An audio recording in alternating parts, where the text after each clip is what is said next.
प्यारे बच्चों, कैसे हैं आप सभी लोग। आपके अपने YouTube चैनल मनोहारी मैथ्स में आपका हार्दिक स्वागत है। आइए कक्षा 8 गणित के अंतर्गत ax square plus bx plus c के रूप के व्यंजक का गुणनखंड करना सीखें। तो सबसे पहले द्विघाती बहुपद का जो जनरल फॉर्म होता है वो ax square plus bx plus c होता है, और इसका गुणनखंड करने के लिए सबसे पहले c में a का गुणा करते हैं तो हमको ca मिल जाता है, और ca को दो गुणनखंड करते हैं, दो गुणनखंड ऐसा गुणनखंड करेंगे कि यहाँ अगर प्लस का चिन्ह है तो ये जोड़ने पर b के बराबर हो जाए, अगर यहाँ माइनस का चिन्ह है तो घटाने पर b के बराबर हो जाए। ये जो मध्य पद है c का a में गुणा करके ca प्राप्त करेंगे, और ca के दो गुणनखंड करेंगे। ऐसा गुणनखंड करेंगे कि अगर यहाँ प्लस का चिन्ह है तो जोड़ने पर b के बराबर आना चाहिए, अगर यहाँ माइनस का चिन्ह है तो घटाने पर b के बराबर आना चाहिए। तो आइए ये तो जनरल फॉर्म हो गया, इसी पर आधारित ये प्रश्न देखते हैं। यहाँ c के जगह पर 6 है और a के जगह पर x स्क्वायर का गुणांक 1 है, तो 1 लिखा नहीं गया है। तो 6 में जब 1 का गुणा करेंगे तो हमको 6 गुणे 1 बराबर 6 हो जाएगा। इसकी तुलना आप इससे जरूर कीजिएगा तो बात समझ में आ जाएगी। c में 1 का गुणा करके ca प्राप्त किया तो 6 में 1 का गुणा करके 6 प्राप्त हो जाएगा।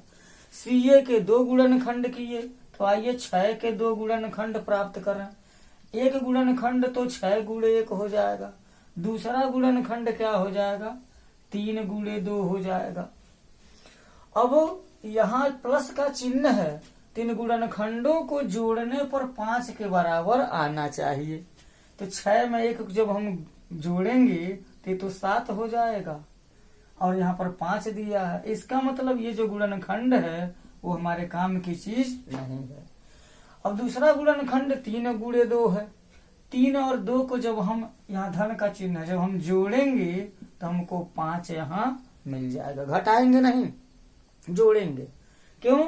क्योंकि यहाँ पर प्लस का चिन्ह है, प्लस का चिन्ह रहेगा तभी हम जोड़ेंगे, माइनस का चिन्ह रहेगा तो घटाएंगे। अब हम ये देखेंगे कि x स्क्वायर प्लस, इसको ऐसे उतार देंगे, प्लस है तो प्लस उतार देंगे। 5 के जगह पर हम 3 + 2 लिखेंगे, इंटू x है तो x लिखेंगे और प्लस 6 लिख देंगे यहाँ। अब यहाँ बराबर हम लिख सकते हैं क्योंकि पूरा पद इसी के बराबर है। अब क्या करना है, x स्क्वायर प्लस 3 में x का जब मल्टीप्लाई करेंगे तो 3x हो जाएगा, 2 में x का मल्टीप्लाई करेंगे तो 2x हो जाएगा, और इधर प्लस 6 हो जाएगा बराबर। अब इसमें समूह बना करके गुणनखंड करेंगे। यहाँ से यहाँ तक एक ही पद कॉमन नहीं ले पाएंगे तो समूह बना लेंगे। पहले समूह में x स्क्वायर प्लस 3x होगा, उसमें x कॉमन ले लेंगे तो x प्लस 3 हो जाएगा। गुणनखंड करना प्रीवियस वीडियो में सिखाया गया है, आप प्लेलिस्ट में जा करके उसका अवलोकन कर सकते हैं। दूसरा जो समूह बनेगा 2x प्लस 6 का बनेगा, और इसमें 2 कॉमन है, 2 कॉमन ले लेंगे तो x प्लस 3 आ जाएगा। अब देखिए यहाँ दो पद हैं, एक पद यह है और एक पद यह है। इन दोनों पदों में x प्लस 3 कॉमन है तो x प्लस 3 कॉमन ले लेंगे, और यहाँ x बच जाएगा और दूसरे वाले पद में 2 बच जाएगा। गुणनखंड हो गया, इसी को हम आंसर लिख देंगे। आइए एक दूसरा प्रश्न देखते हैं। q square plus 6q plus 8 दिया है यहाँ। तो सबसे पहले 8 का हम यहाँ पर 1 है, a बराबर 1 है, q स्क्वायर का जो गुणांक है वो 1 है, तो 8 1 जा 8 हो जाएगा यहाँ। और 8 का फैक्टर करेंगे तो 8 इंटू 1 हो जाएगा और 4 इंटू 2 हो जाएगा। दो गुणनखंड मिलेंगे। तो ऐसे गुणनखंड करना है, क्योंकि यहाँ पर प्लस का चिन्ह है तो गुणनखंड को जोड़ेंगे।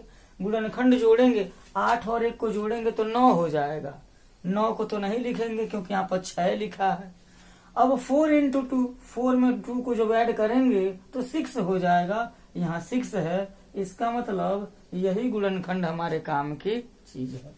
तो यहाँ पर क्या करेंगे, क्यू स्क्वायर प्लस 6 के जगह पर 4 प्लस 2 इंटू क्यू प्लस 8 हो जाएगा। और यहाँ Q square plus 4q plus 2q plus 8 हो जाएगा। अब यहाँ पर कॉमन ले लेंगे समूह बना करके, तो इन दोनों में जब हम कॉमन ले लेंगे तो q कॉमन हो जाएगा, q प्लस 4 बच जाएगा। यहाँ 2 कॉमन लेंगे तो q प्लस 4 हो जाएगा।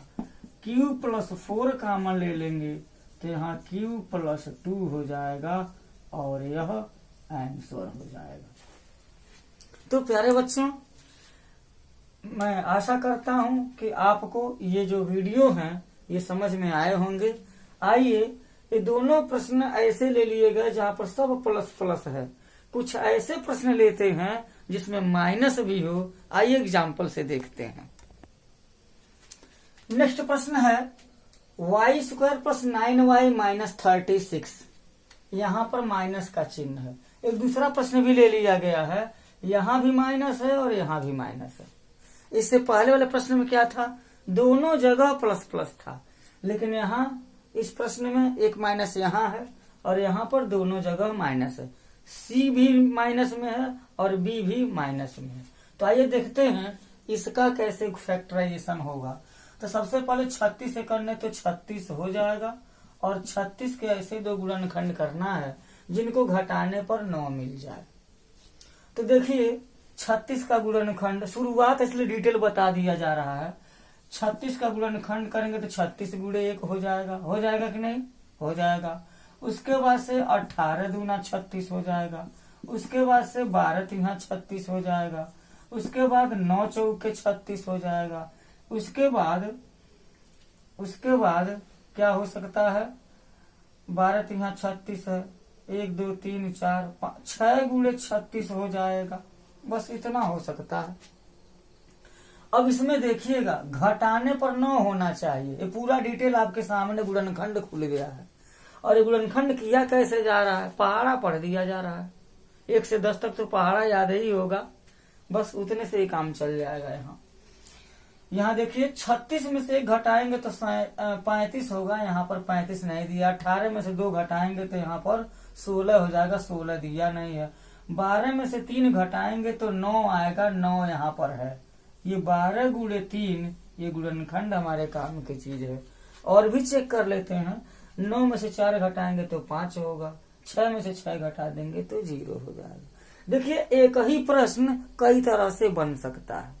आपके बुक में अगर ये प्रश्न दिया है तो वहीं पर चेंज करके अगर यहीं पर 35 कर दे तो 36 गुणे 1 गुणनखंड काम आएगा। अगर 16 कर दे तो 18 गुणे 2 काम आएगा। अगर 5 कर दिया जाए तो 9 गुणे 4, 9 में से 4 घटेगा तो 5 हो जाएगा। तो इस तरीके से हम सोच सकते हैं कि क्या लिखा जाएगा, यानी कि 12 गुणे 3 यहाँ पर लिखा जाएगा। तो यह हो जाएगा y स्क्वायर। 9 के जगह पर हम 12 गुणे 12 ऋण 3 लिख देंगे इंटू y माइनस 36 हो जाएगा।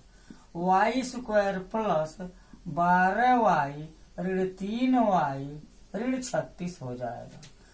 अब यहाँ पर फिर वही काम, यहाँ पर कॉमन लिया जाएगा तो y स्क्वायर प्लस 12y में y कॉमन ले लेंगे तो y प्लस 12 हो जाएगा।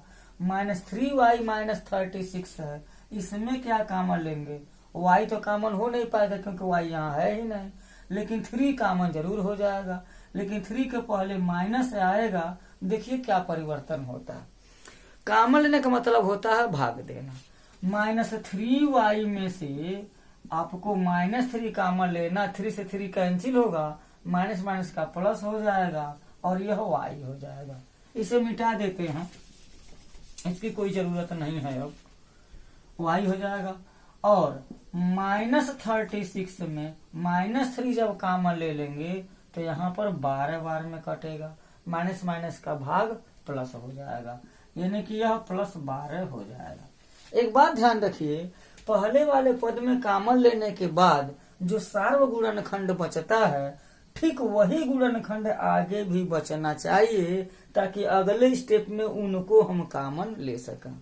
प्रश्न हमारा सही जा रहा है कि गलत जा रहा है, तुरंत हम इसको चेक भी कर सकते हैं।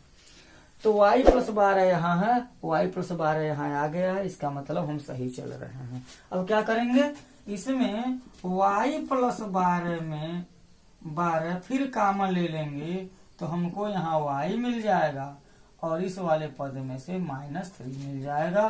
यही हमारा आंसर हो जाएगा। अब दूसरा प्रश्न देखते हैं, जहां दोनों जगह ऋण ऋण हो। आपके मन में सवाल उठ सकता है, क्या इसके लिए दूसरा कोई नियम होगा? ना, दूसरा नियम नहीं होगा, वही नियम होगा, सिर्फ चिन्हों का परिवर्तन हमको सीखना है। तो क्या कर देंगे, यहाँ 102 में 1 का गुणा करेंगे तो 102 × 1 = 102 हो जाएगा। अब इसके फैक्टर करेंगे, धीरे धीरे आपको अभ्यास हो जाएगा कि किस तरीके से हम इसको तोड़ेंगे। तो ध्यान दीजिए, अगर 9 समझ में आए, वैसे तो होगा 17 × 6 = 102 होगा, 17 × 6 17 × 6 = 102 और 17 में से 6 घटाए देंगे तो 11 आएगा। घटाएंगे, क्यों घटाएंगे? क्योंकि यहाँ ऋण का चिन्ह है। इस चिन्ह से हमको कोई मतलब नहीं है। निर्णय हम लेंगे तो सी वाले चिन्ह से, इधर बी के चिन्ह से हम निर्णय नहीं लेंगे।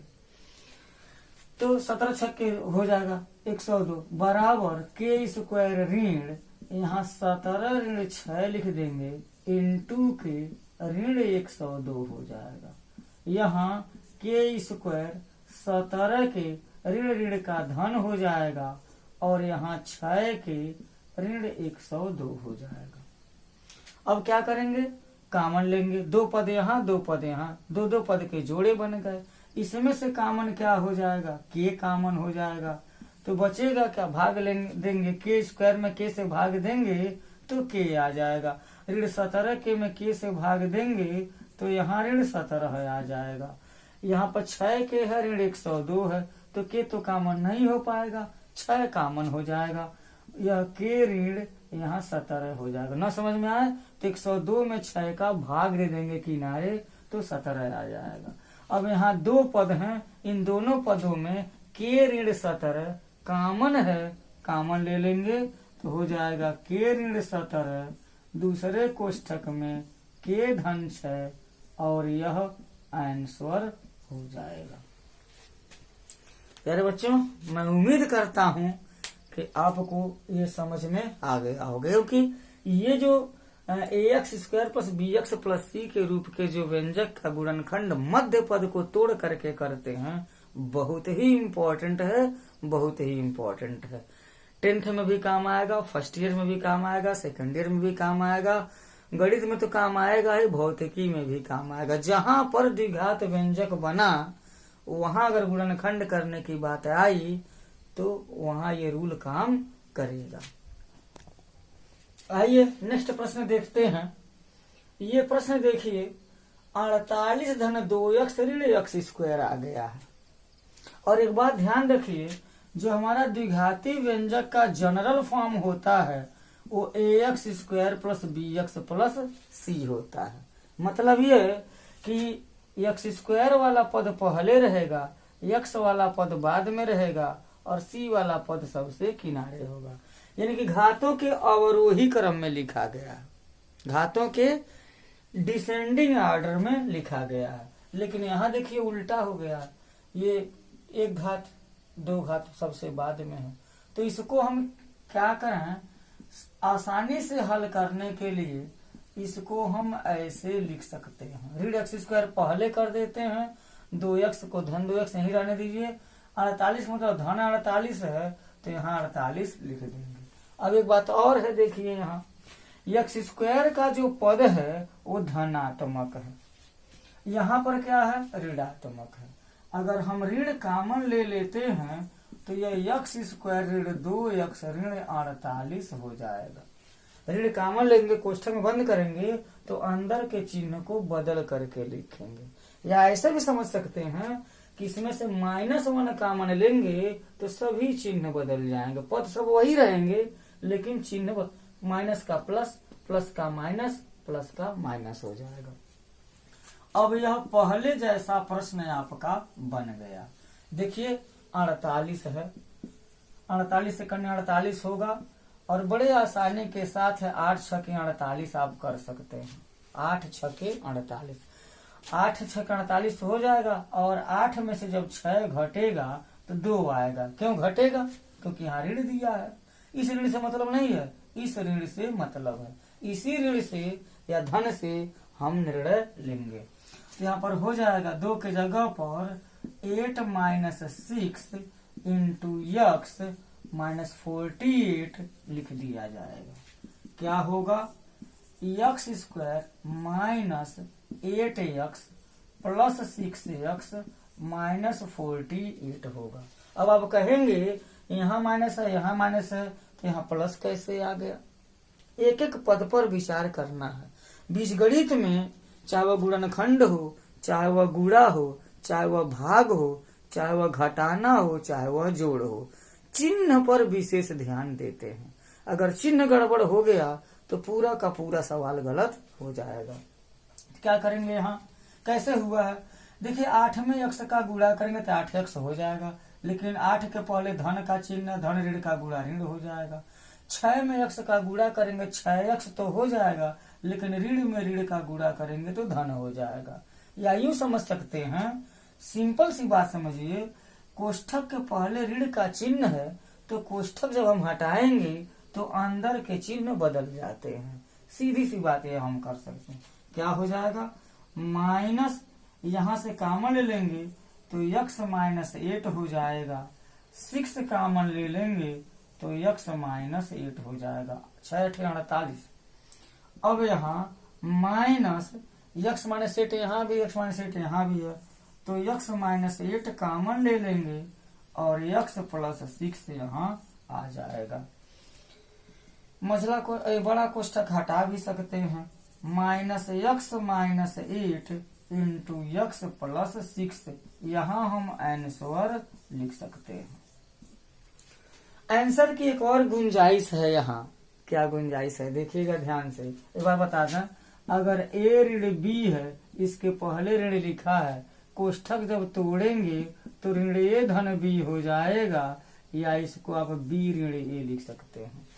मतलब साफ है कि अगर -x -y है, माइनस को अंदर भेजेंगे तो y -x हो जाएगा। y ऋणात्मक था, धनात्मक हो जाएगा, x धनात्मक था, ऋणात्मक हो जाएगा। ठीक उसी तरीके से यहाँ पर भी -x -8 है, ऋण को जब अंदर भेजेंगे तो 8 - x इंटू x + 6 हो जाएगा। इसे भी आंसर हम लिख सकते हैं। अब ऐसा नहीं है कि आपने ऐसा नहीं लिखा तो ये गलत है, गलत नहीं है। ऋण बाहर लिखा गया, ऋण को अंदर कर सकते हैं तो चिन्ह में परिवर्तन हो जाएगा। तो प्यारे बच्चों, एक क्वेश्चन और है इसी तरीके से, इसे भी देख लिया जाए।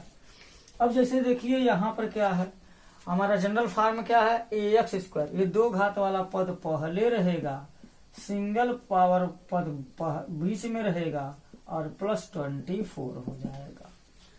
तो अब क्या करेंगे? 24 को हम तोड़ेंगे। कितने भागों में? 2 भागों में। ऐसा तोड़ेंगे कि जोड़ने पर 11 आ जाए तो क्या हो जाएगा? 24 से करने 24, 12 दूना 24, 8 त्रिके 24, 6 चौके 24, कई तरह के गुणनखंड होंगे। उसमें से कौन सा होगा? तो 8 3 अगर हम 24 करते हैं, 8 और 3 गुणनखंड, तो 8 में 3 को जोड़ेंगे तो 11 हो जाएगा। यहाँ पर धन का चिन्ह है इसलिए जोड़ेंगे। अब ये हो जाएगा p² -8 धन 3p धन 24 बराबर p² -8p -3p +24 हो जाएगा। अब क्या होगा? p कॉमन लेंगे तो p -8 -3 कॉमन लेंगे तो p -8, यहाँ p -8 पुनः कॉमन ले लेंगे तो p -3 हो जाएगा और यह आंसर हो गया। यहाँ चेक करना है कि हमारा गुणनखंड सही है कि गलत है। इनका जब आप गुणा करेंगे तो ठीक इतना आएगा। इनका जब आप गुणा करेंगे तो ठीक इतना आएगा। एक देख लिया जाए, क्या देख लिया जाए एक चेक करने के लिए। तो क्या हो जाएगा, यहाँ मानिए कि p-8 है और यह p-3 है। गुणा करेंगे तो p का p में गुणा करेंगे तो p² हो जाएगा। p का -3 में गुणा करेंगे तो -3p हो जाएगा। -8 का p में गुणा करेंगे तो -8p हो जाएगा। ऋण का धन हो जाएगा, 8×3 = 24 हो जाएगा। ये p² -8×3 11p हो जाएगा, प्लस 24 हो जाएगा। देखिए वही क्वेश्चन आ गया है, आ गया। इसका मतलब उत्तर हमारा बिल्कुल सही है। तो प्यारे बच्चों, इस वीडियो में इतना ही। मैं उम्मीद करता हूँ कि आपको द्विघाती व्यंजक का गुणनखंड मध्य पद को तोड़ करके भली भांति आ गया होगा। इसी के आधार पर अपनी प्रश्नावली का, चाहे वो परिषदीय बुक हो, चाहे NCERT का हो, चाहे किसी भी तरह का जो बुक हो, उससे उस प्रश्न को आप हल करने में सक्षम हो जाएंगे। तो धन्यवाद। जय हिंद।